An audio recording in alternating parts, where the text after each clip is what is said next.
Day 23, part 1. We're on the second last day and it's a doozy, so let's get started on the Chaos Before Christmas Advent Calendar. It's Christmas time. I'm dividing this episode into 2 parts because there's so much to cover. In this part, we have the fireplace and some elves to draw, and then right after that, tonight, I'm coming right back to draw Mrs. Claus in part 2.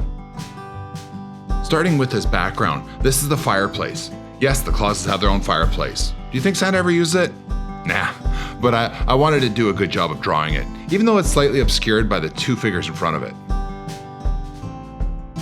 Vintage fireplaces have a lot of detail, and my illustration's inspired by vintage Christmas pictures and themes. This elf on the mantle is in front of a mirror, and we started him on day 11.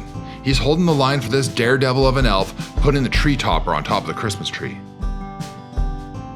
I like how, despite all the chaos preparing for the big night, some of the elves are taking the time to make their own Christmas day special. There's a lot of presents under that tree. I imagine Mr. and Mrs. Claus wrapped them themselves for all the elves as a thank you for all the hard work. Tomorrow morning, when Santa returns from his world journey, the workshop will quiet down, gather under the tree, and share Christmas together. I like that. This elf is running from the toy assembly department that we saw on day 13 and 19 to the top of the chute that we saw on day 11, which leads to the bottom of the chute that we saw on day 2. Well, it's hard to keep all that straight.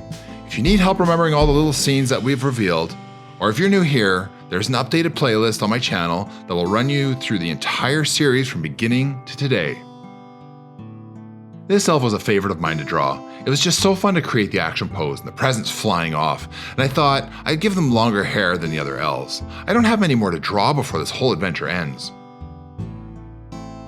Coming back to the fireplace, I had to decide what my artistic solution for fire and logs would look like. I didn't even know when I started, but I just went on instinct and I think it worked out pretty well. And it was the same for this mirror. That's just the first part of day 23. Go back to my channel and go to part 2 where I draw Mrs. Claus. I'll see you in a couple seconds.